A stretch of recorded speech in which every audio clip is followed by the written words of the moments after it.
안녕하세요.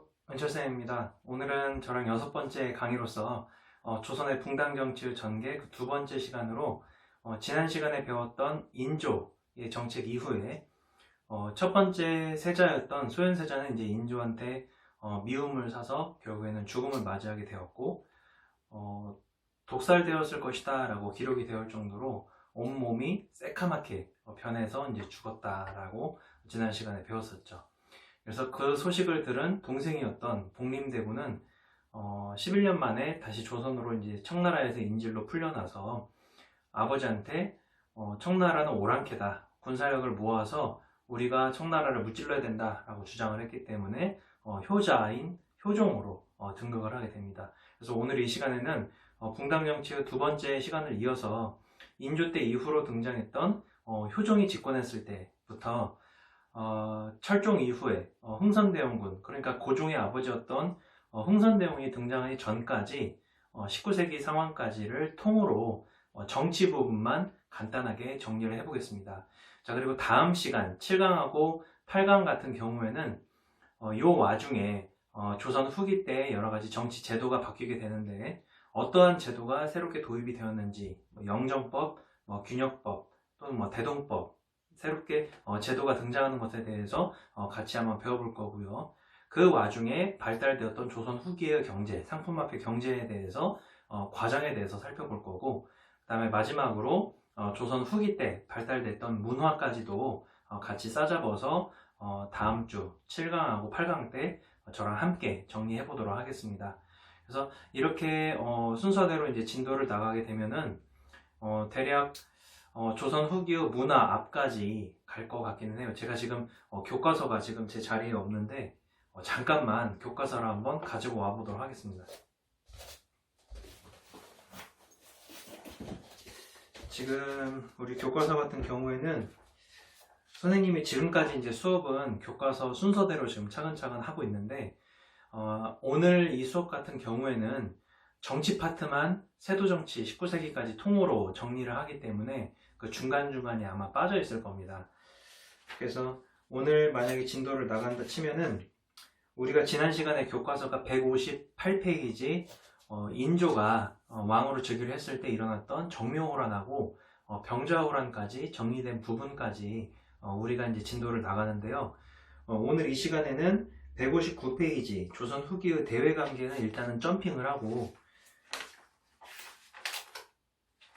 162페이지 조선 후기의 정치와 제도의 변화, 그 중에서도 조선 후기의 정치만 저랑 같이 나갈 겁니다.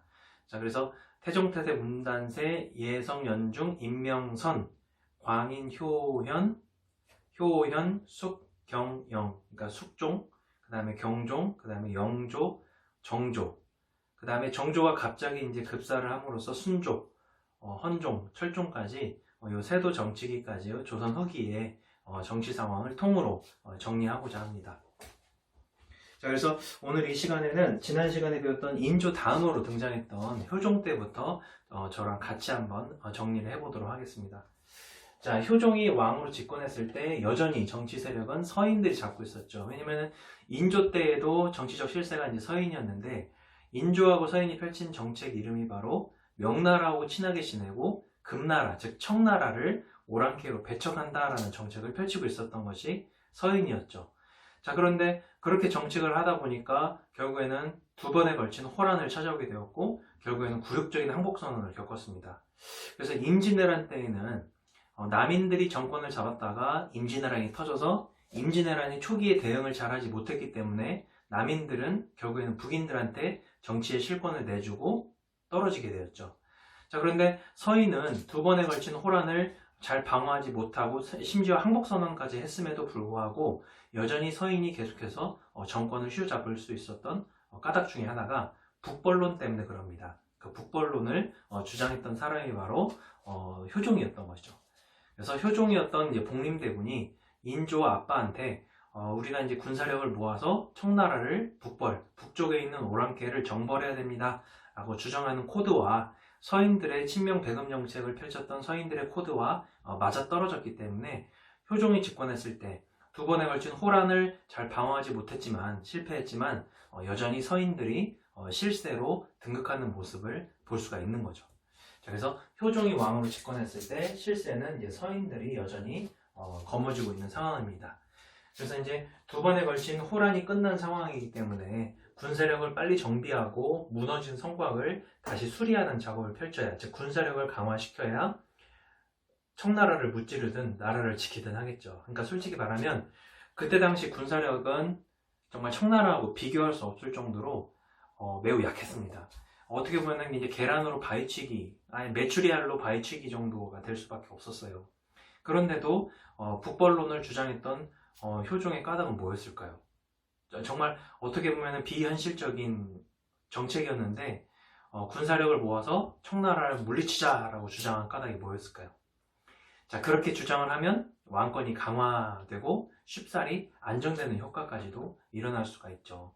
왜냐하면 전쟁에서 직접 명령을 내리고 군사력을 결국에는 통제하는 사람은 맨 꼭대기에 있었던 왕이었기 때문에 효종은 솔직히 북벌에 대한 관심은 있었으나 실천에 옮길 만한 여력이 없다라는 것을 왕이었기 때문에 누구나도 잘 알았을 것이다 라고 생각을 해요. 그래서 말로는 북벌을 외치지만, 단결을 외치지만 그것을 통해서 효종을 중심으로 군사력을 강화시키고 군대를 장악하고자 했던 의도가 효종 안에 있었다라고 보고 있습니다. 자, 그래서 아버지의 인조의 뜻을 따라서 효종도 군대를 양성을 하고 무너진 성곽을 수리하는 정책을 펼치면서 북벌론을 서인과 함께 이어가는 모습을 보게 돼요. 자, 이렇게 효종이 정책을 잡고 있었을 때 인조의 부인이었던 첫 번째 이제 중전이 이제 사망을 하는 사건이 일어납니다. 자, 첫 번째 중전을 이제 하늘나라에 보내고 다시 이제 인조가 재혼을 하게 되는데 그때 당시 나이가 이제 인조가 44살이었어요. 그런데 이제 15살짜리 중전을 이제 맞이를 하게 됩니다. 왕비로 맞이를 하게 돼요. 그러니까 인조가 두 번째 아내를 맞이를 했는데 이제 29살 차이가 나는 거죠. 그러니까 저랑 이제 29살 차이가 나는 이제 만약에 아내라고 하면 이제 유치원이 되겠죠. 유치원생이랑 결혼하는 거죠. 자, 이제 이렇게 어린 아내를 맞이하다 보니까 인조의 아들이었던 효종이 이제 나이가 들어서 죽었어요. 그 때가 왔어요. 인조는 이미 하늘나라에 갔죠. 나이가 들었기 때문에. 자, 효종 다음으로 이제 현종이 즉위를 했을 때 아버지였던 효종이 이제 죽은 겁니다. 효종이 죽었을 때 누가 살아있냐면 친어머니는 아니지만 이 효종보다 12살 아래인 새엄마였던 이 자이대비가 살아있는 거죠. 자, 그러면은 총 3가지의 문제가 있는데 사람이 죽었을 때 이때 당시에는 전통적으로 이제 상복, 하얀색 모자와 위에 고름, 이제 아래 치마나 바지를 입고 그 사람을 상을 치르게 되는데 사대부 집안, 양반 집안 같은 경우에는 장남이 죽었을 때 3년상을 치르고요. 어머니가 아들이 먼저 죽었을 때 어머니가 3년상을 치르고 만약에 차남, 둘째나 셋째 아들이 죽었을 때에는 1년 동안 장례를 치르는 것이 예법이라고 합니다. 성리학 그 예법에서. 자, 근데 효종 같은 경우에는 장남이 왕이 된 케이스, 소현세자가 왕이 된 케이스가 아니라 둘째가 왕이 된 케이스였기 때문에 의견이 분분한 거죠. 1년상을 치를 것이냐 3년상을 치를 것이냐. 예법에 따르면 3년상을 치러야 되는 것이 왕이 죽었을 때 3년상을 치르는 것이 맞는데 왕이 죽은 건 맞는데 둘째 아들이 죽었기 때문에 성리학적 사대부 예법에 따라야 된다라는 것이 한 가지가 있었고, 그러니까 첫 번째는 왕이 죽었고요. 두 번째는 그 죽은 왕이 둘째 아들이었고, 그 다음에 세 번째는 이제 시어머니가 여전히 살아있는 겁니다. 효종의 친어머니는 아니지만 효종의 어머니가 살아있는데 효종이 죽은 거죠. 비록 효종보다 나이가 12살 어린 어머니지만, 자, 이때 이 효종의 어머니인 자이대비가 인조의 두 번째 아내였던 자이대비가 3년 동안 상복을 입을 것이냐 아니면은 1년 동안 상복을 입을 것이냐 가지고 남인하고 서인들이 갈라져서 패를 다퉈서 싸우기를 시작을 해요. 그러니까 지금 생각을 하면은 상복을 언제 입을 것이냐 가지고 이게 유치하게 싸우냐라고 생각을 했지만 이것이 이제 정치 세력하고 관련이 되어 있기 때문에 상복 가지고 싸운 것이 아니라 결국에는 세력 다툼이었던 거죠. 남인과 서인 사이에서. 그래서 남인의 주장은 그렇습니다. 그래도 왕이지 않냐. 왕 대우를 해줘야 된다. 효종은 사대부가 아니라 왕이기 때문에. 그래서 3년상을 주장을 한 반면에 서인들은 아니다. 왕은 왕이지만 둘째 아들 출신 복림대군이기 때문에 차남대우로 1년상만 간소하게 치러야 된다고 주장을 했던 거죠. 그래서 현종 때에도 여전히 실세가 서인이었기 때문에 서인이 주장했던 1년상이 채택이 되어서 효종이 죽었을 때 1년 동안 자기 내비가 상복을 입게 됩니다. 자, 그 다음에 누가 죽었냐면 효종의 와이프였던 효종비가 이제 죽었어요. 효종비가 죽었을 때 여전히 이 할망구가 살아있는 겁니다. 젊은 할머니죠. 자, 이 효종비 며느리가 죽었을 때 전통적으로 사대부 집안에서는 1년상을 차리는데 두 번째 차남 같은 경우에는 이제 9개월 동안 상복을 입고 제사를 지낸다는 것 때문에 또 서인하고 남인하고 갈라서 다투기를 시작을 해요. 근데 이번에는 왕 대우를 해줘야 된다라는 남인들의 주장이 효종비가 죽었을 때 채택이 됨으로써 1년상이 채택되는 모습을 볼 수 있습니다. 자, 그래서 이와 같이 효종이 죽었을 때 남인과 서인이 정치 싸움을 하는 이 사건을 진 예종 논쟁 끝에 오랜 기간 동안에 쭉 서인이 정권을 잡고 있다가 현종 때 드디어 남인이 이제 실세를 거머쥐게 됩니다. 자, 남인이 실세를 거머쥐게 되었을 때 현종이 체력이 매우 안 좋았대요. 그래서 여러 가지 이제 질병에 시달려서 결국에는 일찍 사망을 하게 됩니다. 그래서 현종 다음으로 이제 등장했던 왕이 숙종 때였는데요. 자, 숙종 때 정치적 실권은 자, 예송을 거쳐서 이제 남인이 숙종 때 실권을 잡은 모습을 볼 수가 있고요. 서인들은 굉장히 약올랐겠죠. 그래서 언제 어느 때건 남인들을 공격해서 남인들한테 빼앗겼던 그 정치 실세를 다시 가져오려고 끊임없이 엿보고 있었던 시기였습니다.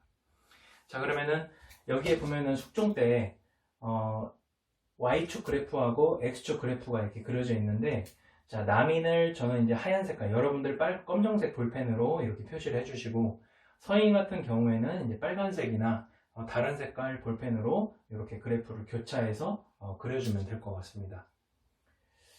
자, 그러면은 한번 볼 텐데, 이 두 색깔의 그래프의 같이 교차점, 만나는 지점에다가 저는 점을 하나를 찍을 거예요. 여기 하나, 둘, 그 다음에 셋. 자, 그 다음에 첫 번째 점 밑에다가 경술, 두 번째 점 밑에다가 기사, 그 다음에 세 번째 밑에다가 갑술이라고 쓸 겁니다. 자, 경술년, 기사년, 갑술년, 즉 그 연도를 부르는 명칭인데요. 자, 남인들이 정권을 휘어잡았을 때 이 남인의 대표 주자가 있었는데, 그 남인들을 대표하는 사람의 중심에는 허적이라는 사람이 있었습니다.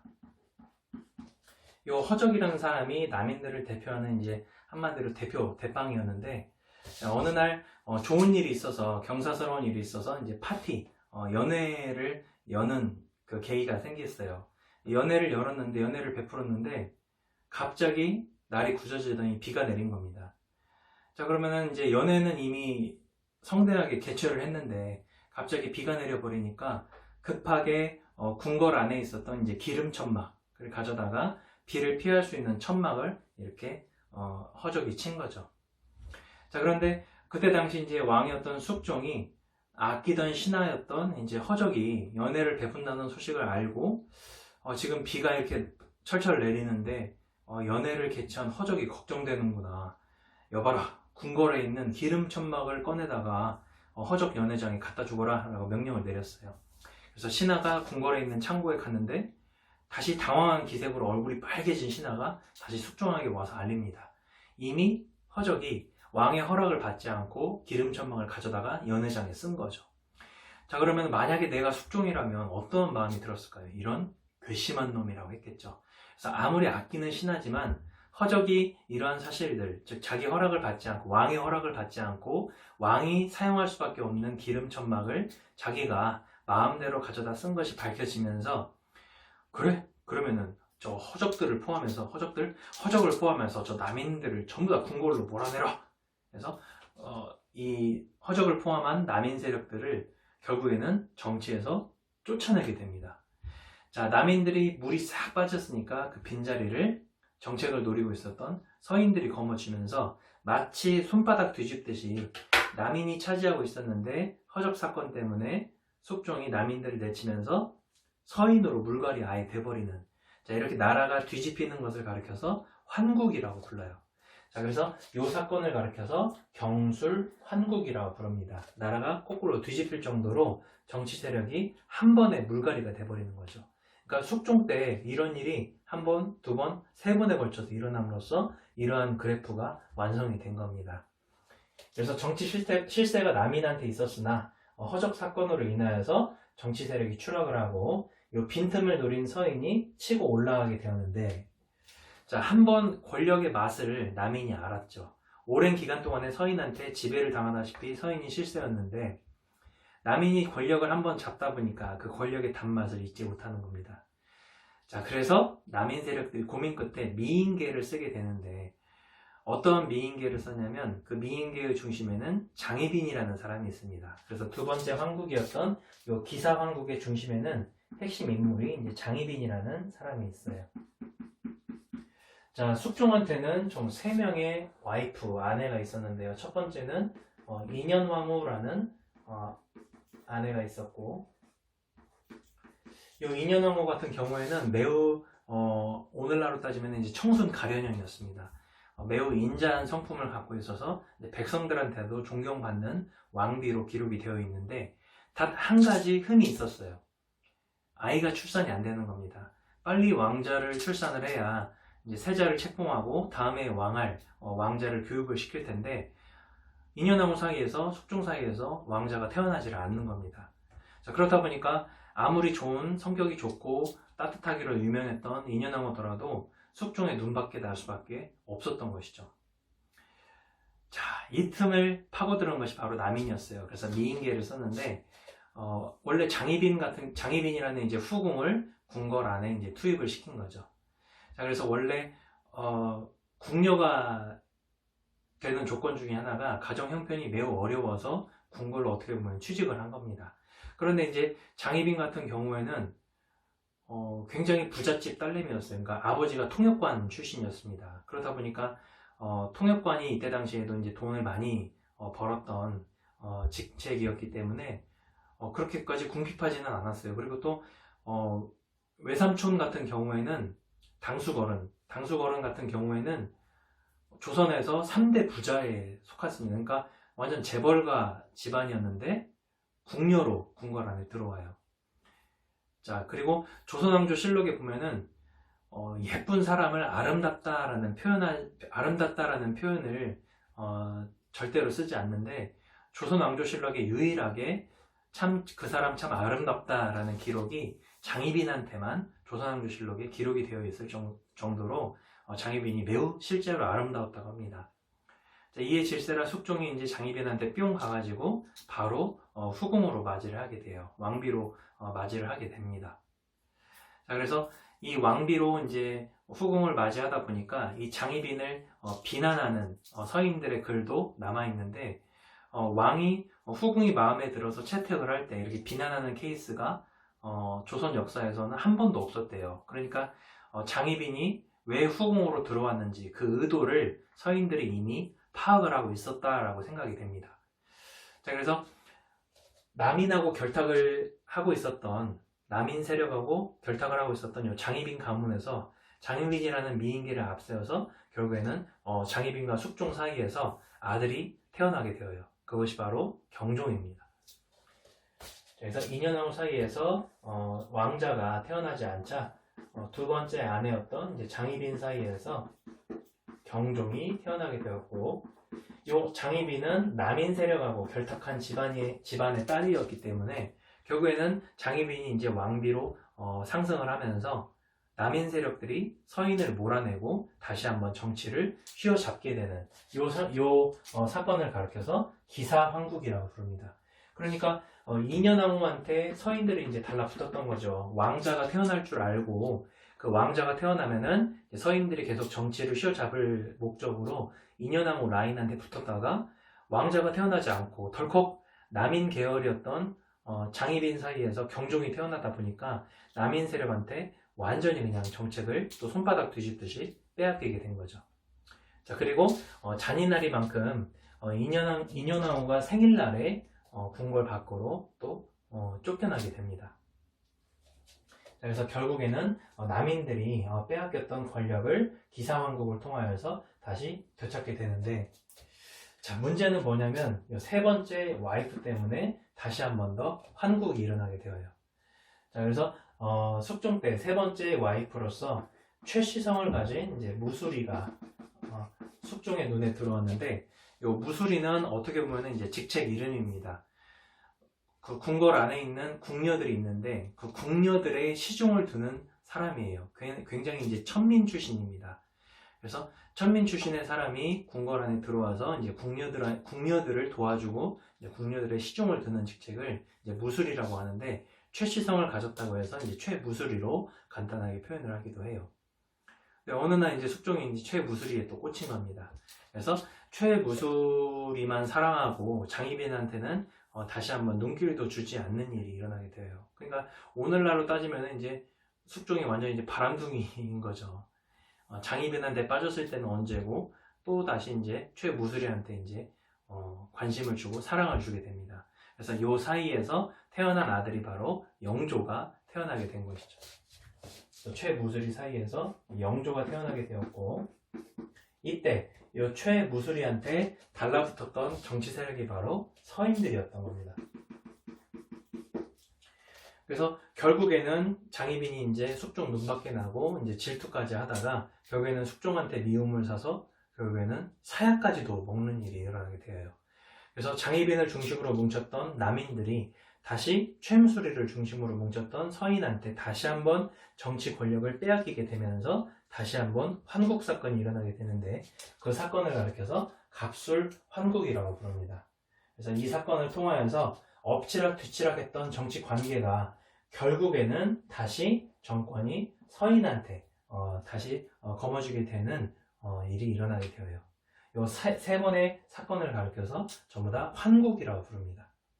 그래서 이 환국 사건이 이제 숙종 때 일어나게 되었는데, 자, 이때 다시 정권을 잡았던 서인들이 살아남았던 남인들을 어떻게 처리할 것인가에 따라서 두 가지의 부류로 갈라져요. 근데 사실은 이 세 가지 환국 사건을 거친 이후에 이 서인 세력이 갈라진 것이 아니라, 서인 세력이 남인 세력한테 정치를 다시 되찾았을 때, 즉 첫 번째 환국이었던 이 허적 사건 때문에 다시 남인이 무너지고 서인 정치를 되찾았을 때 노론과 소론으로 정책이 갈라지게 됩니다.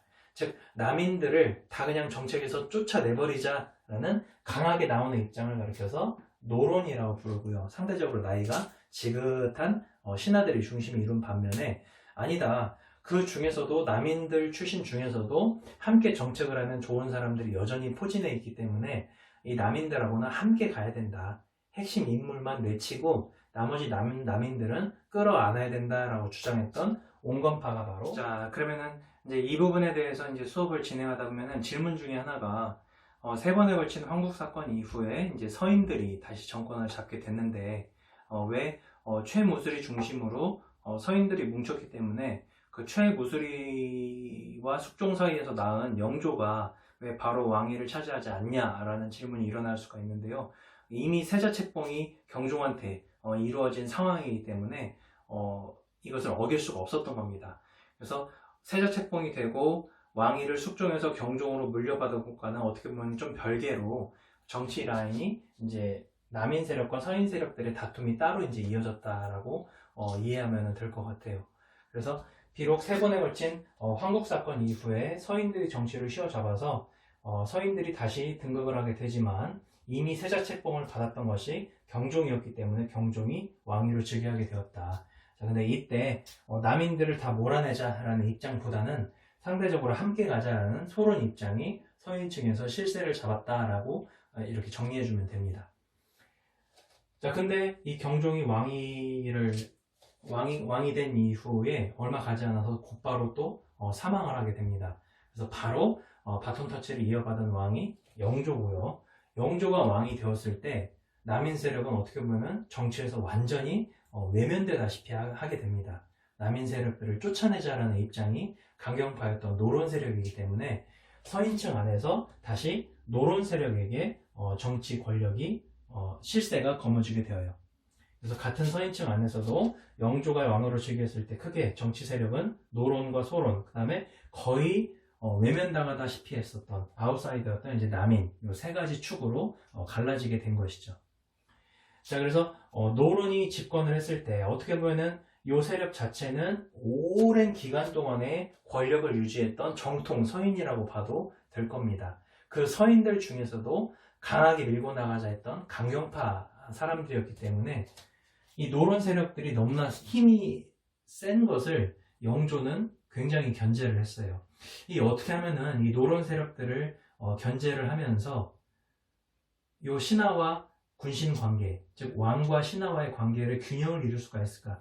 어떻게 하면 좀 요 소론 세력들과 남인 세력들한테도 좀 힘을 실어줘서 어떻게 하면 좀 평평하게 균등하게 정책을 할 수 있을까라고 고민했던 왕이 영조입니다. 그래서 붙여진 정책 이름이 탕평책이라는 정책을 영조가 실시를 하게 되고 그 중심에는 어떤 세력을 견제하려고 정책을 펼쳤냐면 요 힘이 센 노론 세력들을 견제하고자 하는 의도가 영조 안에 녹아들어가 있었던 거죠.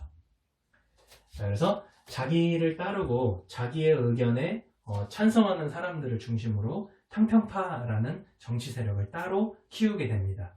그래서 탕평파를 육성을 하게 되었고요. 그러니까 군대로 따지면은 거의 친위부대처럼 자기 정치적인 성향, 영조의 정치적인 성향과 같은 영조의 정책에 동의하는 사람들끼리만 따로 모아서 탕평파를 육성을 한 거죠. 그러니까 그 안에는 노론도 있고 소론도 있고 남인도 들어갈 수 있는 거죠.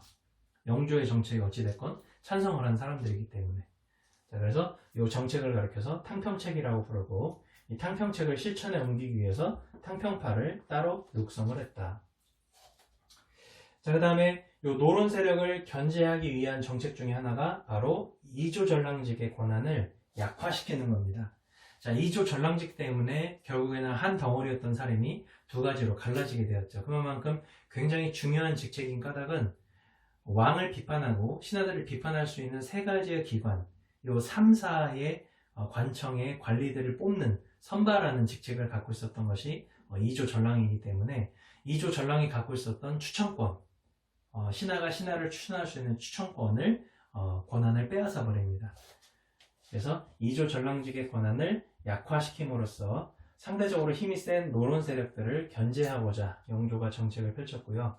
자, 그리고 요 노론들의 스승이 어디에 살고 있었냐면 각 지방에 살고 있었습니다. 그래서 원래는 이제 살인파라고 불렀는데 이 살인파를 이때 당시에는 이제 살림 세력이라고 불렀어요. 그래서 이 노론한테 힘을 실어주고 뒤에서 입김을 불어넣고 있었던 각 지방에 위치한 살림 세력들을 견제할 목적으로 이 살림 세력들이 각 지방에 어디에서 세력을 유지하고 있었을까요? 그 살인파가 훈구파와의 견제 4번에 걸친 사활을 통하여서 그럼에도 불구하고 정책에 등장할 수 있었던 두 가지 원인 중에 하나가 바로 서원이었죠. 그래서 이들이 세력을 모으고 있었던 서원을 정리하는 작업을 펼치게 됩니다. 그래서 서원을 정리하는 작업을 펼치면서 각 지방에 있었던 노론한테 힘을 실어주는 살림 세력들을 견제하는 정책을 영조가 펼치게 되었고요. 자, 그래서 1번부터 3번까지를 신하들을 견제하는 견제책이라고 묶을 겁니다. 그래서 1번부터 3번까지를 다른 색깔 볼펜으로 이렇게 묶어준 다음에 신하 견제라고 한번 써볼까요? 자, 4번을 한번 봅시다. 4번은요, 균역법이라는 것을 새롭게 실시하게 되었는데, 다음 주 7강하고 이제 8강쯤에 가서 한 번 더 조선 후기의 경제 파트에서 자세하게 배우게 될 텐데요. 누구나 균등하게 세금을 내게 하는 법이라는 뜻입니다. 누구나 균등하게 역을 지게 한다는 뜻인데요. 자, 조선의 이제 양민들, 그러니까 맨 꼭대기에 양반, 그 다음에 중인, 그 다음에 상민이 있었죠. 천민을 제외한 나머지 계층들은 전부 다 양인이라고 해서 군대에 갈 의무가 있었는데, 역을 질 의무가 있었는데, 자, 군대에 안 가는 대신에 국가에다가 세금을 바치는 제도를 이제 조선 후기 때에도 도입을 하게 됩니다. 자, 군대를 안 가는 대신에 세로 30cm, 그 다음에 가로 90cm의 한복의 원료가 되는 것을 우리는 비단이라고 부르죠. 김밥처럼 길쭉한 비단을 김밥처럼 똘똘똘똘 말아요. 이것을 일필이라고 부릅니다. 그러니까 오늘날 가치로 이제 환산을 했더니 대략 한 20만 원 정도 되는 것이 세금이었어요. 그러니까 군대를 안 가는 대신에 국가에다가 1년에 이 비단을 2개 정도를 바쳐야 군대를 이제 면제를 됐습니다. 자, 그런데 이것이 이제 백성들한테 어려운 시기이다 보니까 워낙 부담이 커서 영조가 왕권을 강화시키려면 결국에는 백성들의 생활이 안정돼야 되고, 백성들의 생활을 안정시키려면은 세금을 깎아줘야겠다, 세금에 대한 부담을 덜어줘야겠다라고 생각을 했던 거죠. 자, 그래서 실시했던 것이 1년에 2필로 갖다 바쳤던 세금을 1년에 한 필만 내라라고 50%로 세금을 감면을 시켜주는데, 이것을 균역법이라고 부릅니다. 누구나 균등하게 역을 지게 한다라는 뜻을 가지고 있어요. 자, 그래서 이러한 세금 제도 같은 경우에는 다음 주에 조금 더 자세하게 살펴보도록 하겠습니다. 자, 그 다음에 신문고를 새롭게 이제 부활을 했는데, 이 신문고는 원래 조선 초기 태종 때 처음으로 실시됐던 제도예요. 내가 뭔가 좀 억울한 일이 생겼어요. 이걸 어디에다가 말도 못하고 누군가한테 보상을 받고 싶은데 너무나 억울하다, 이런 마음이 들었을 때 마을 한가운데 있는 큰 북이 있습니다. 그 푸른 북을 가지고 누구나 들어갈 수가 있었어요. 큰 북을 덩덩 울리게 됩니다. 억울한 사람이 있는 사람이. 그러면은 관청에서 이 신문고 북소리를 듣고 너는 무슨 억울한 일이 있길래 이렇게 북을 연락에 쳐댔느냐 라고 이렇게 물어볼 수가 있는 제도가 있었어요. 어떻게 보면 이제 오늘날로 따지면 청와대 국민청원처럼 우리들의 목소리를 들어줘라 라는 거죠. 이 태종 때 신문고를 영조가 다시 부활을 시키는 정책을 펼치게 됩니다. 그래서 신문고를 새롭게 부활시키고 사형을 선고받았을 때 3번에 걸쳐서 다시 재판을 하는 제도를 도입을 시켜요. 그러니까 억울하게 누명을 써서 죽는 케이스가 많았기 때문에 사형을 선고받았으면 3번에 걸쳐서 필터를 다시 거쳐서 이 사람은 사형받을 사람이 아닌데 하면 다시 풀어주는 이러한 제도로 도입을 하게 됩니다. 자, 그 다음에 가혹한 형벌들을 전부 다 이제 폐지를 시켰는데요. 그 가혹한 형벌 중에 이제 죄인을 무릎 꿇게 한 다음에 그 무릎 위에다가 무거운 물건으로 이제 꽉 누르는 형벌도 있었고요. 뭐 발바닥을 지지는 형벌도 있었고요. 그 다음에 뭐 손을 지지고 또는 뭐 이마에다가 뜨거운 철사로 여기다가 글씨를 쓰는 형벌이랑도 많이 있었습니다. 자, 어떻게 보면 이렇게 비인간적인 형벌을 영조 때 전부 다 이제 철폐를 시켜요. 그래서 가혹한 형벌을 없애고 사형 삼심 제도를 도입을 했고요. 자, 1번부터 6번까지의 정책들이 이제 영조 때 다 마련이 됐기 때문에 이러한 내용들을 이제 후대의 왕이 지킬 수 있도록 새롭게 법전을 편찬하게 되었는데, 기존의 법전은 앞서 배웠던 성종 때 마련되었던 경국대전이 있죠. 자, 우리가 문제집을 구입을 했을 때 그 문제집이라는 책 안에 또 다른 책이 하나 들어있죠. 정답 해설지. 그것과 마찬가지로 책 안에 또 다른 책을 가르쳐서 부록이라고 부르듯이 경국대전이라는 책 안에다가 요 법 조항들을 영조가 추가로 부록을 만든 겁니다. 그래서 경국대전 속에 있는 대전이라고 해서 요 법전을 가르쳐서 속대전이라고 불러요. 자, 이렇게 영조 다음으로 바톤 터치를 받았던 영조 다음으로 왕을 정조가 왕위를 이어가게 되었는데, 이 정조는 영조의 아들이 아니라 손자입니다. 자, 그러면은 어떠한 영문으로 영조가 자기 아들한테 왕위를 물려주지 않고 그 아들의 아들이었던 영조의 손자 정조한테 왕위를 몰아내는지 한번 살펴볼 텐데요. 영조의 아들로서 영조가 세자로 책봉했던 아들이 있었습니다. 원래는 첫째 아들이 있었는데 그 첫째 아들은 병 걸려서 죽고요.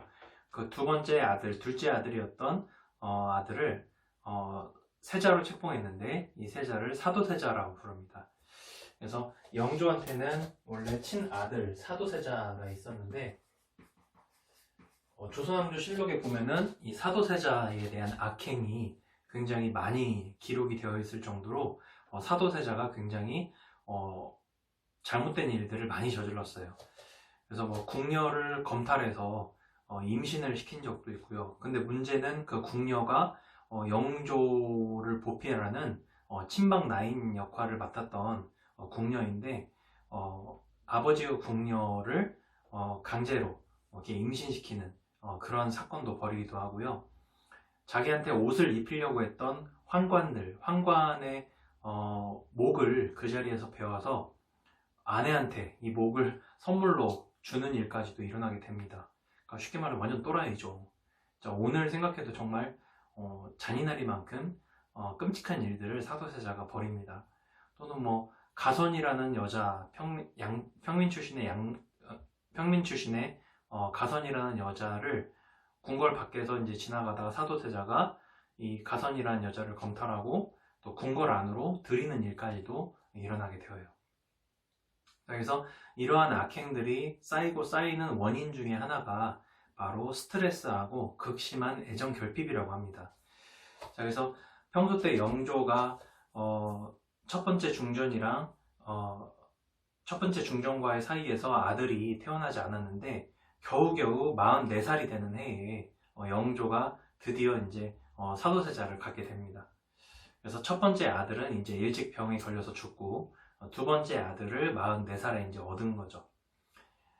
자, 귀하게 크고 귀한 자식으로 자랐는데 영조의 눈에는 사도세자가 마음에 썩 들지 않았던 겁니다. 탐탁지가 않았던 거죠. 좀 영특하게 한번 알려주면 10개를 알고 아버지 말도 잘 알아듣고 그래야 되는데 영조 입장에서는 사도세자가 너무나 부족했던 겁니다. 자, 그도 그럴 것이 사도세자가 세자 교육을 받았던 당시의 나이가 15살이었는데 15살 때부터 이제 정치에 임하기 시작을 하면서 영조한테 계속 혼나는 겁니다. 계속 혼나다 보면은 이제 어느 순간에 그래도 너는 그래도 잘하고 있다라고 한 번쯤 인정받고 싶은 욕구가 등장을 하잖아요. 그래서 누군가가 나를 한 번이라도 인정을 해주면 그동안의 이제 피로가 씻은 듯이 이제 다시 회복되는 것처럼 인정받고 싶은데 가장 가까웠던 자기 아버지가 계속해서 자기를 혼내고 정치적으로 뭐라고 하고 신하들이 있는 자리에서 자리를 면박 주기도 하고 이렇게 하다 보니까 어떻게 보면은 정신병에 걸려버리게 됩니다. 그래서 아버지한테 사랑받지 못했던 이러한 감정들, 그 다음에 정치에서 아버지한테 사랑받지 못하고 인정받지 못했던 그러한 열등감들이 이러한 범죄로 어떻게 보면 표출이 됐다라고 보고 있어요. 자, 그래서 결국에는 더 이상 이렇게 범행을 벌인 사도세자한테 왕위를 물려줄 수가 없게 되자 영조는 사도세자한테 이제 자결을 명령을 하게 되는데 자결하지 않자 쌀을 이렇게 보관하는 조그마한 항아리가 있어요. 나무로 만든 항아리를 뒤주라고 부릅니다. 지금 이제 선생님이 이제 학교를 출퇴근하면서 요 가방을 이제 등에다가 메고 다니는데 요 가방에 한 4배 정도 크기밖에 안 돼요. 되게 조그만하죠. 그러니까 큰 성인 남자가 이 조그만한 어떻게 보면은 쌀독 안에 들어갈 수 있다는 것 자체도 무리수인데 여기에 8일 동안 갇혀서 아무런 음식도 먹지 못하고 열쇠가 채워진 상태로 거기에 갇혀서 죽게 됩니다. 굶어 죽은 거죠. 이걸 아사라고 불러요. 그래서 오늘날 이제 학자들이 생물학적으로 사람이 이런 데에 갇혔을 때 최대 어느 며칠까지 살 수 있을까를 연구하는 데이터 자료도 있는데 최대 3일에서 4일 정도까지밖에 살 수가 없답니다. 그러니까 사도세자도 그랬겠죠. 아무것도 못 먹었으니 3, 4일 안에 죽었을 거고 나머지 4일 동안은 이제 시체 썩는 냄새가 궁궐 안에 진동을 했을 정도로 이때 당시에는 굉장히 공포스러운 분위기가 궁궐 안에 맴돌았다고 합니다. 그리고 또 뒤주라는 것 자체가 이제 방음이 안 되는 그냥 일반 쌀독이기 때문에 사도세자가 온갖 비명과 괴성을 다 질렀겠죠. 그래서 이렇게 비록 왕족이고 왕의 아들로서 세자로 책봉된 사람이지만 이러한 악행 때문에 비참한 최후를 맞이했던 주인공 중에 하나가 바로 사도세자입니다. 그 사도세자의 아들이 정조였던 거죠. 그러니까 사도세자를 미워하는 만큼 영조는 그 사도세자의 아들이었던 정조한테 애정을 다 쏟아버려요. 그리고 실제로 정조가 어렸을 때부터 매우 영특하게 할아버지를 따랐기 때문에 오히려 자기 아들한테 사랑을 쏟아줄 것을 손자한테 사랑을 쏟아주게 되면서 사도세자의 삶이 어떻게 보면 뒤틀렸다라고 볼 수가 있게 된 거죠. 자, 그럼 여기서 잠시 이 사도세자를 주인공으로 만들었던 사극 영화 중에 사도에 대한 영상을 잠깐 감상하고 가시죠.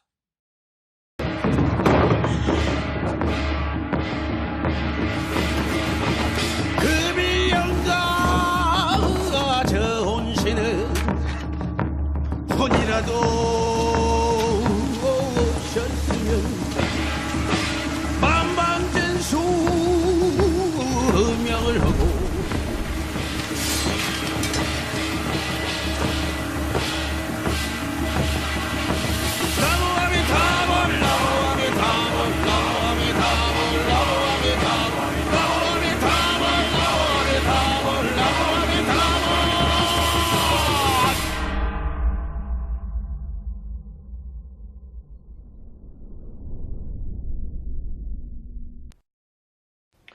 왕실과 종친도 솔선수범하여 어장세, 염전세, 선박세 10만 양을 내놓도록 하겠다.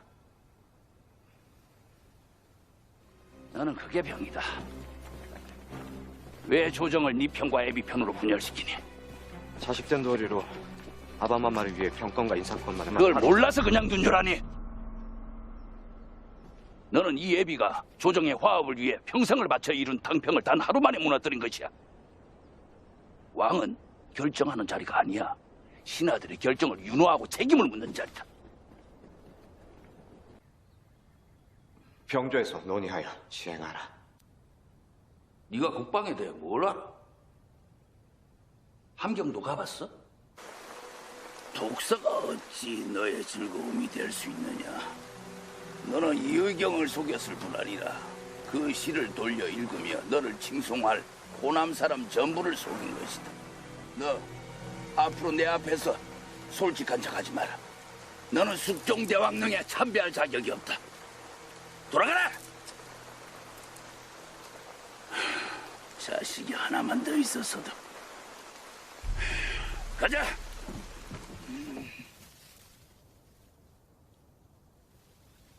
가만히 있었으면 네가 임금되는 것 아니냐? 왜 윤호를 돌이키게 해서 대비마마까지 돌아가시게? 제 잘못입니다. 가증스러운 자식. 내 너의 오기를 모를 줄 아니? 예, 다 제 잘못입니다. 세자라는 작자가 상중에 술이나 퍼먹고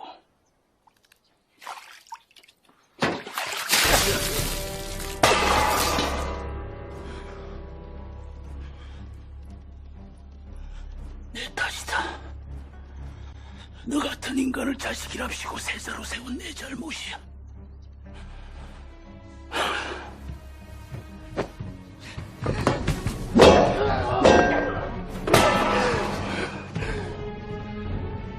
일개 한 여자도 목숨을 걸고 나섰는데 한 놈도 거드는 놈이 없어. 서두르소서. 중전마마께서 아침 수라도 못 잡수고 기다리시옵니다. 이거 아니야! 이거 아니야!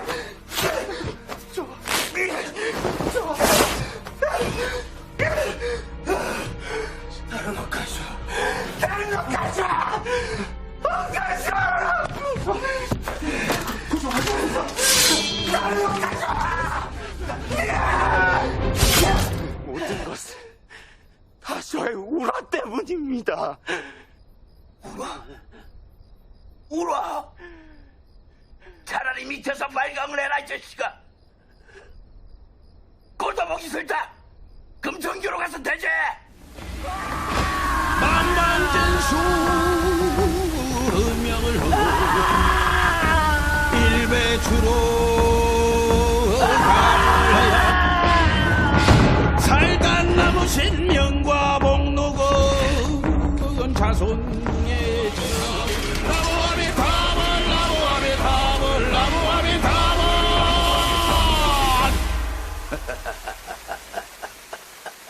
과연 소자로다. 그날 소소는 제아비의 마음을 보았나이다.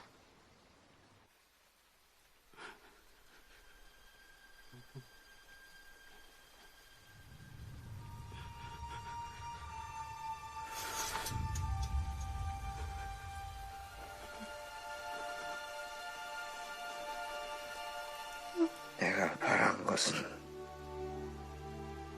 아버지의 따뜻한 눈길 한 번,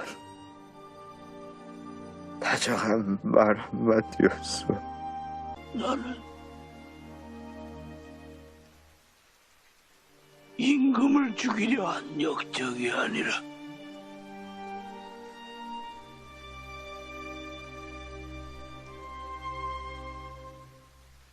미쳤어.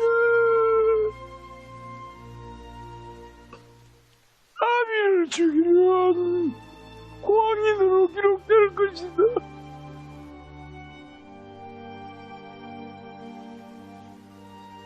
그래야 네 아들이 산다. 자, 이렇게 사도세자가 죽었을 때, 아, 그놈 참 잘 죽었다 하면서 사도세자를 싹 등 돌려서 벽을 쳐다봤던 사람들이 있습니다. 그 사람들을 가리켜서 노론 세력 중에서도 벽파라고 부르고요. 아우, 사도세자 그래도 왕족인데 참 그래도 나쁜 사람은 아니었는데 아버지의 사랑을 못 받아서 안타깝게 변했다. 그래도 안타깝다라고 생각했던 부류를 가리켜서 노론 세력들 중에서도 시파라고 부릅니다. 그래서 같은 노론 안에서도 정치 세력이 사도세자를 바라보는 시각 때문에 벽파와 시파로 나눠지게 되면서 정조가 왕권을 휘어잡았을 때, 정조가 왕위를 차지했을 때 정치 세력은 크게 노론 안에서도 벽파와 시파, 그 다음에 소론, 남인계열, 크게 네 가지의 부류로 정치 세력이 존재하고 있었던 시기가 정조 때였습니다. 자, 정조 같은 경우에는 할아버지가 펼쳤던 탕평책을 그대로 계승하고자 했어요. 근데 할아버지였던 영조의 탕평책 같은 경우에는 숙종 때 일어났던 황국사건이 산불이라고 하면 그 산불을 빨리 끄고 싶은 헬리콥터 같은 정책이 바로 탕평책, 영조의 탕평책이었습니다. 그러니까 왕권을 빠르게 안정시키고 정치를 안정시킬 목적으로 탕평책을 급하게 실시를 했다면 정조 때에는 이 할아버지의 탕평책을 계승을 함과 동시에 보다 더 안정적으로 침착하게 탕평책이라는 것을 바라본 겁니다. 그래서 지금 실세가 벽파한테 실세가 거머쥐게 되었는데 이 벽파를 제외한 나머지 시파, 소론, 그 다음에 남인층도 이제 고루고루 정책에 등용하는 정책을 펼치게 된 것이죠. 자, 그 다음에 두 번째로 그렇게 고루고루 등용하기 위해서 설치했던 왕실 도서관을 가리켜서 규장각이라고 부릅니다. 그래서 명색이 간판은 왕실 도서관으로 간판을 세우고 있지만 결국에는 이 규장각이라는 기관을 중심으로 정조의 입맛에 맞게끔, 정조의 입맛에 맞는 현명한 신하들을 따로 골라서 여기에서 함께 경연 활동도 펼치고 함께 연구 활동도 펼쳤던 왕실 도서관이었던 규장각을 설치함으로써 왕권을 더욱더 입지를 굳혔던 사람이 바로 정조였습니다. 그래서 이때 발탁되었던 사람 중에 정약용이라는 사람이 있고요. 그 다음에 유득공이라는 사람도 이때 발탁이 되어서 정조와 함께 정책을 한 인물로 알려져 있습니다. 자, 그 다음에 세 번째로 초계 문신 제도를 실시를 했는데 이제 막 삐약삐약 병아리처럼 과거 시험에 합격해서 올라온 젊은 관리들의 평균 나이 숫자가 35에서 37 정도가 평균 나이라고 합니다. 그러니까 어떻게 보면 되게 뒤늦게 과거 시험에 합격하게 된 거죠. 예전에 이제 평균 수명이 40세에서 50세였기 때문에. 자, 그래서 이렇게 막 올라온 과거 시험에 합격한 신하들을 가리켜서 병아리라고 해서 예전에는 병아리를 닭개자, 처음 초자 써가지고 초계라고 불렀습니다. 그래서 인제 막 문신이 된 병아리를 가리켜서 초계 문신이라고 불렀는데 인제 막 과거 시험에 합격해서 온 사람들을 정조가 그 중에서도 유능한 인물들을 따로 뽑아서 따로 교육을 시키는 겁니다. 자기의 입맛에 맞는 신하들을 어떻게 보면 선발을 한 거죠. 그 제도를 가리켜서 초계 문신 제도라고 부릅니다. 결국에는 왕권을 안정시키고 나라 질서를 바로잡기 위해서 또는 벽파를 견제할 목적으로 이러한 제도를 실시했다라고 봐도 괜찮아요. 자, 그 다음에 네 번째는 역시 마찬가지로 친위부대를 설치하게 되는데 그 친위부대를 장용형이라고 부릅니다. 역시 이것도 왕권 강화의 일환으로 친위부대를 설치했다라고 봐도 되고요. 자, 그 다음에 여러분들이 이제 그 예전 삼국시대부터 고려 통인신라 시대 또는 발해, 고려를 거쳐서 조선시대까지 오게 되었는데 궁극적으로 왕권을 강화시키는 엄청난 효과를 갖고 오는 정책 중에 하나가 바로 수도를 바꾸는 겁니다. 이거를 두 글자로 우리는 천도라고 그동안에 배웠었죠. 수도를 바꾸게 되면은 기존 세력들이 기존 수도에서 둥지를 틀고 있었는데 그 둥지 자체를 바뀌어버리니까 기존 세력들의 힘이 약화되는 효과가 짧은 시간 안에 아주 급격하게 나타나게 됩니다. 어디로 수도를 옮기려고 정조의 계획 속에 있었냐면 수원으로 수도를 옮기려고 준비를 하고 있었어요. 그래서 수원에다가 차근차근 계획을 세워서 성을 쌓았는데 그 성을 가리켜서 수원화성이라고 부릅니다. 자, 보통 조선시대 때 이제 새로운 지역에다가 성을 쌓는데 걸리는 시간이 대략 10년 정도 걸렸대요. 근데 이제 이 정조가 계획도시로 세웠던 이 수원화성 같은 경우에는 기록에 의하면은 33개월밖에 걸리지 않았다고 합니다. 그러니까 2년 10개월이 걸린 거죠. 그러니까 대략 한 5배 정도 성을 빨리 지었죠. 그 이유 중에 하나가 예전에는 성을 쌓을 때 백성들의 노동력을 착취해서 의무적으로 어쩔 수 없이 노동력을 나라에다가 제공하는 것 때문에 백성들이 의욕이 없죠. 근데 정조가 등장했을 때에는 조선 후기이고 상품 화폐 경제, 그러니까 경제가 발전되고 있었던 상황이기 때문에 백성들도 요 맛을 안 겁니다. 자, 그래서 벽돌 하나를 옮길 때마다 정조가 그 자리에서 돈을 줬대요. 그러니까 내가 벽돌을 주어진 시간 안에 많이 옮기면 옮길수록 더 페이를 많이 받는 거죠. 더 돈을 많이 버는 거죠. 그래서 이러한 경제 논리를 성 건축에다가 도입을 하고요. 정확하게 건축 실명제를 실시를 했습니다. 누가 어디에서 일했는지 그리고 벽돌은 몇 장을 날랐는지를 전부 다 장부에서 기록을 하고 전국에다가 수배를 했어요. 이 성을 쌓는데 도움을 주는 사람은 벽돌 하나를 옮길 때마다 뭐 예를 들어서 뭐 10냥을 주겠다, 뭐 20냥을 주겠다 이런 식으로 공지를 했기 때문에 전국에서 이 수원화성을 쌓는데 도움을 주기 위해서 백성들이 모였던 거죠. 그리고 이제 정약용이 이제 도르레오 원리를 이용해서 만든 기구였던 이제 거중기도 있는데 우리는 이제 초등학교 때와 중학교 때 이러한 거중기 때문에 수원화성을 빨리 지었다라고 배웠지만 거중기 자체는 그 자리에 움직일 수 있는 바퀴가 없기 때문에 수직으로는 무거운 물건을 수직으로 올릴 수는 있으나 좌우로는 이동이 불가했던 기구가 바로 거중기입니다. 그래서 거중기보다는 그때 당시 조선 후기의 경제 상품화폐 경제와 맞물려서 그 자리에서 정조가 임금을 지급을 하라라는 명령을 내렸기 때문에 이 수원화성을 빨리 지을 수가 있었던 거죠. 자, 그래서 계획도시였던 수원화성을 건축을 해서 천도를 계획하려고 했으나 이제 정조가 급사를 하는 일이 일어나면서 이 계획이 무산으로 돌아가게 되어요. 자, 그 다음에 6번째로 각 지방에서 각 지방을 다스리고 있었던 지방관들, 즉 수령의 권한을 강화시킴으로써 할아버지의 정책을 이어갔다고 보면 돼요. 아까 그 노론 세력들 뒤에서 입김을 전달했던 사람들이 이 노론의 스승이었던 살림들이었죠. 이 살림들이 살고 있는 각 지역의 살림들을 견제할 목적으로 그 지역을 다스리는 지방관의 권한을 높인 겁니다. 누구를 견제하기 위해서? 요 살림들을 견제하기 위해서. 그래서 역시 힘이 세진 벽파들을 견제할 목적으로 이 벽파들의 입김을 불어넣는 각 지방의 살림들이 있는데 그 살림들을 통제할 목적으로 각 지방을 다스리는 수령들의 권한을 강화시켰다라고 보면 됩니다. 자, 그래서 천도 계획을 세운 것이 수원화성이고요. 하지만 계획은 실천에 옮겨지지는 못했다. 자, 그 다음에 수령의 권한을 강화시킨 목적 중에 하나가 살림 세력들을 견제할 목적으로 각 지방을 다스리는 수령의 권한을 강화시키는 정책을 펼쳤고요. 자, 그 다음에 중인 출신 중에서도 과거 시험에 문과에 응시하지 못했던 계층들, 즉 차별 대우를 받았던 사람들이 중인 안에 서얼이 있었죠. 첩의 자식들. 그 자식들을 차별하는 것을 금지하는 조항을 만들게 됩니다. 그래서 이때부터 서얼을 차별하는 것을 금지시키는 정책을 정조가 펼치게 되었고요. 자, 금난정권이라는 것을 정조가 폐지시키게 됩니다. 이 금난정권 가운데 두 글자 난전에다가 저는 동그라미를 칠 거예요. 자, 예전에는 물가가 시장 경제가 많이 발달되지 않았던 과거의 사회에서는 물가 변동이 너무나 크게 있으면 국가 입장에서 경제가 어려우니까 국가에서 경제를 꽉 통제를 했어요. 그래서 국가에서 허가를 낸 상인들만 장사를 할 수가 있고, 아무나 장사를 하면은 이제 감옥 가야 됩니다. 그래서 국가에서 허락한 상인을 가리켜서 시전상인이라고 불러요. 그 시전상인들이 갖고 있었던 권한 중에 하나가 아무나 장사를 하는 것을 난전이라고 부르는데, 이 시전상인, 국가에서 허가를 받은 상인이 이 난전을 금지할 수 있는 권한을 갖고 있었어요.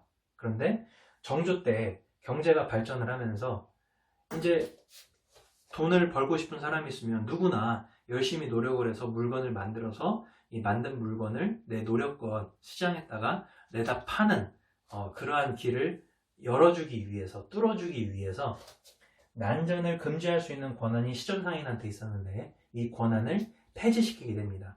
그러니까 아무나 장사하는 것을 금지할 수 있는 권한이었는데, 이 권한을 폐지했다는 말은 즉슨 이제부터 아무나 장사를 할 수 있다는 거죠. 내가 능력이 되고 여력이 되면은 가게를 차려서 물건을 판매할 수가 있는 겁니다. 자, 그래서 이러한 것들이 전부 다 신해년에 일어났기 때문에 이런 상공업을 새롭게 뚫어준다라는 정책을 가리켜서 신해통공 정책이라고 불러요. 그래서 신해통공 정책의 일환으로 금난 정권을 폐지시키는 정책을 펼쳤다. 그래서 대부분의 교과서나 이제 참고서에는 조선 후기 때의 정조가 경제 발전을 위해서 신해통공 정책을 펼침으로써 금난 정권을 폐지하는 정책을 실시했다라고 대부분의 교과서가 이렇게 나와 있어요. 근데 그 이면의 내막을 보면은 정조가 이때 당시 정권을 휘어잡고 있었던 사람들이 벽파인데, 이 벽파를 견제하고 싶은데 벽파 세력이 너무나 센 겁니다. 아무리 이렇게 1번부터 7번까지의 정책을 펼쳐서 벽파를 견제를 하고 탕평책을 펼쳐도 여전히 벽파의 색깔이 너무나 진한 겁니다. 그래서 정조는 고민에 빠져요. 어떻게 하면은 이 실세를 갖고 있는 벽파 세력들을 견제할 수 있을까? 자, 이때 벽파를 A라고 합시다. 벽파를 A라고 하고 시파를 B, 그 다음에 소론을 C, 남인을 D라는 정치 세력이 있는데, 요 A 세력이 너무나 세니까 저 A 세력이 도대체 정치 세력이 왜 이렇게 센지 그 A 세력이었던 벽파의 뚜껑을 열어보니까 요거하고 결탁이 된 겁니다. 자, 아까 시장에서 국가의 허락을 받아서 장사를 할 수 있는 사람들이 시전상인이라고 했죠. 요 시전상인들한테 물건을 판매할 수 있는 독점권을 벽파가 허락한 대신에 이 벽파들이 그러는 거죠. 야, 너네한테만 물건을 팔 수 있는 권한을 집중적으로 줄 테니까 너네가 우리한테 정치 자금을 계속해서 공급해줘라. 벽파라는 A라는 화분에다가 요 독점권을 갖고 있는 시전상인이 계속해서 정책 자금을 공급해주는 겁니다. 그러다 보니까 벽파라는 화분이 무럭무럭 큰다는 거죠.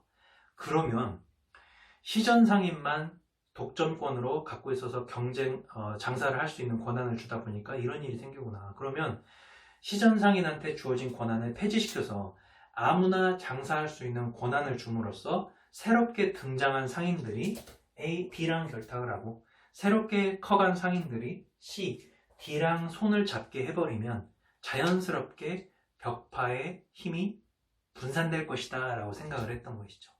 자, 그래서 난전을 허락해 줌으로써 새롭게 등극했던 상인들, 즉 상인들이 정치 세력들과 서로 결탁을 하게 해서 독점권을 갖고 있었던 벽파 세력들을 전부 다 어떻게 보면 탕평책의 일환으로 세력을 분산시킬 목적으로 펼쳤다라고 보는 학자들도 있어요.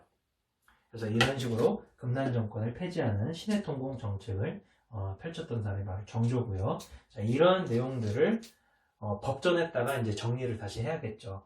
그래서 경국대전을 통으로 다시 편찬을 했다. 이러한 내용들을 추가해서, 그래서 붙여진 책 이름을 대전통편이라고 부릅니다. 자, 이렇게 왕권이 안정되는가 싶다 했어요. 이렇게 나라가 진짜 본격적으로 조선이라는 국가가 안정되다 싶은 했는데 갑자기 정조가 급사를 하게 됩니다. 그래서 부득이하게 이제 왕할 사람을 찾다 보니까 11살짜리 순조밖에 없었던 거죠, 왕족 중에. 그래서 급하게 순조가 11살짜리 순조가 왕으로 즉위하기 시작하면서 11살짜리면은 오늘날로 따지면 초등학교 4학년이죠. 초등학교 4학년이 대통령을 했기 때문에 신하들이 우습게 본 겁니다. 능력이 없는 겁니다. 자, 또 순조 다음으로 바톤 터치를 받은 사람이 이제 헌종이었는데, 헌종은 또 더 나이가 어렸어요. 8살이었어요. 순조는 11살. 그리고 철종 같은 경우에는 19살, 왕할 수 있는 충분한 성인이 된 나이였는데, 쫓겨난 왕족이었습니다. 그래서 농사를 짓고 있다가 왕할 사람 왕족이 없다 보니까 갑자기 농사 짓다가 왕한 사람이 바로 철종이에요. 자, 이와 같이 완전 허수아비 왕이죠. 능력이 없거나 나이가 어리는 이런 왕들 대신해서 이 왕들의 외갓집 가문 사람들, 외척 가문이라고 부르는데, 이 외척 가문이 대신 왕 대신해서 통치를 하는 시기, 이 시기를 가리켜서 우리는 세도 정치기라고 부릅니다.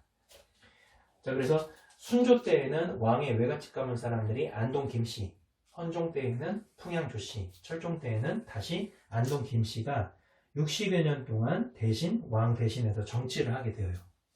자, 그렇다 보니까 왕권이 강하면은 그 밑에 있는 신하들이 왕 밑에서 질서를 유지하면서 나라가 안정이 될 텐데, 왕이 거의 없다시피 하니까 누가 왕입니까? 신하가 왕이죠. 자기 마음대로 하는 거죠. 자, 신하들이 정권을, 왕이 없다라는 가정하에 정권을 휘어잡았을 때 가장 하고 싶었던 것이 뭘까요? 내가 관직을 갖고 있을 때 어느 정도 수탈을 많이 해놔야 내 노후 자금이 마련이 되겠죠. 백성들을 엄청나게 수탈을 하는 겁니다. 자, 그래서 이 수탈의 중심에는 임진왜란 때 설치하고 운영되었던 군사기구 비변사와 훈련도감을 중심으로 이 사람들이 똘똘 뭉치게 되어요. 그래서 이 사람들이 본격적으로 세도정치기 동안에 백성들을 수탈하기를 시작을 하는데, 조선시대 때 이때 당시 세금을 거둘 수 있는 기관이 세 가지가 있었다고 합니다. 이 세 가지의 기관을 삼정이라고 불러요. 그래서 쌀을 세금으로 거두는 곳을 전정, 그 다음에 군대에 안 가는 대신에 군대에다가 세금을 관리하는 것을 군정, 그 다음에 배고픈 백성들한테 곡식 쌀을 빌려주는 관청을 가리켜서 환정이라고 부르는데, 이 세 가지의 관청인 삼정이 너무나 문란스러웠다. 언제? 세도 정치기 때. 왜? 왕권이 약했기 때문에. 자, 그래서 세금을 과다 부과했어요. 특히 어떤 케이스가 있냐면은 농사를 지을 수 없는 토지를 우리는 황무지라고 부르죠. 황무지에다가 세금을 부과를 합니다. 요 옆에, 너네 집 옆에 황무지가 있지? 너네 집 옆에 황무지가 있으니까 너네 집이 세금을 내 라고 억지로 세금을 부과시키는 케이스도 부지기수로 많았어요. 그렇다 보니까 농민들의 불만이 어마어마했겠죠. 자, 그 다음에 두 번째로 군대를 안 가는 대신에 이제 국가에다가 세금을 바쳐야 되는데, 세금을 본격적으로 뜯어내려고 하다 보니까 이미 죽어서 관 속에 있는 사람한테도 세금을 부과를 시킵니다. 그래서 관 속에 있는 사람 시체를 백골이라고 표현을 하기도 하는데, 백골에다가 군포, 군대 안 가는 대신에 일포, 이것을 일필이라고 부르고 일포라고도 불러요. 시체에다가 징수를 하는 겁니다. 포를. 군포를 징수하는 것을 백골 징포라고 부르고, 자, 그 다음에 황구라는 것은, 이 구는 이제 입구자고 황은 이제 침황자예요. 입에서 침을 흘릴 수 있는 사람은 어린아이밖에 없죠. 어린아이는 만 16세가 되지 못했기 때문에 세금 낼 수 있는 권한이 없는데, 이 어린아이한테도 첨정, 한 사람을 일정이라고 불렀습니다. 그래서 어린아이도 카운트, 한 사람이라고 카운트로 쳐서 각 가정에다가 부과를 하는 거죠. 그러니까 아빠가 있고 엄마가 있고 자식 둘이 있다면, 이 자식 둘이 16세 미만이면 이 가정은 두 사람 몫에 세금을 내야 되는데, 또 엄마는 군대를 가지 않으니까 한 사람 몫만 세금을 내야 되는데, 황구첨정을 통하여서 나머지 2명의 아들 것까지 해서 3명의 분량의 군대 안 간 대신에 세금을 각 가정에다가 부과를 하니까 농민들이 당연히 불만에 쌓일 수밖에 없었겠죠. 자, 그래서 세금에 대한 부담이 너무나 크니까 산속으로 도망가는 겁니다. 그러면은 가족들 중에서 도망간 사람이 있으면 나머지 도망가지 않았던 가족들이 도망간 가족의 분량까지 세금을 담당을 해야 되는데, 그것을 족징이라고 불러요. 자, 그 다음에 그 가족이 전체가 다 산속으로 도망갔어요. 그러면 그 마을 사람들이 그 도망간 가족들의 분량까지 세금을 다 짊어져야 됐습니다. 이것을 인징이라고 불러요. 인징. 이런 식으로 어떻게든 세금을 뜯어내려고 난리였고요. 쌀을 배고파서 쌀을 정부에서 빌렸어요. 그럼 쌀을 한 가마를 빌렸으면 10가마로 갚으러 갑니다. 이자가 높은 거죠. 그래서 이것을 고리대라고 부릅니다. 이러한 방식으로 세도 정치기 때 삼정의 문란이 심각했기 때문에 농민 봉기가 일어날 수밖에 없었던 사회적 구조이기도 했어요. 그리고 또 더구나 오늘날 우리가 코로나처럼 질병 때문에 많이 힘든 것처럼 이때 당시에도 1820년대 초반부터 우리나라에 전국적으로 콜레라가 유행을 했대요. 그러니까 콜레라가 계속 장염처럼 설사를 하다가 흑사병처럼 이제 몸이 새카맣게 변해서 이제 죽는 것이 바로 콜레라였습니다. 그래서 이렇게 전염병까지 돌았던 어려웠던 시기에 이렇게 세도 정치기에 그나마 이제 어려운 세상에서 이제 백성들을 세금까지도 뜯어내려고 했던 시기가 바로 세도 정치기였어요. 자, 그렇다 보니까 이래 죽나 저래 죽나 한번 정부를 대상으로 싸우다가 죽자라는 것이 농민들의 마음이었던 거죠. 그 마음이 폭발했던 시기가 1811년하고 1861년이었다. 자, 1811년에는요, 우리나라 한반도에 이제 평안도 지역을 중심으로 이제 봉기가 일어나게 되는데, 홍경래라는 몰락 양반이 농민들을 이제 이끌고 봉기를 일으키게 됩니다. 그래서 이 난을 가리켜서 홍경래의 난이라고 불러요.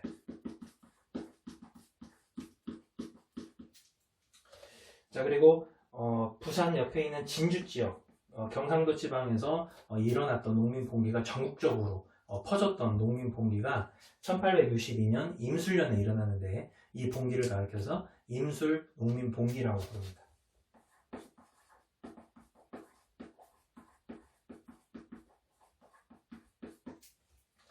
자, 그래서 이와 같이 세도 정치기까지를 정리를 하면서 선조 때 훈구파와의 경쟁에서 사활을 겪었음에도 불구하고 살인파가 올라왔는데, 선조 때 동인과 서인으로 갈라지기 시작하면서 마지막 세도 정치기까지의 붕당 정치기의 조선시대의 전체적인 흐름을 간단하게 도표를 통해서 살펴보게 됐습니다.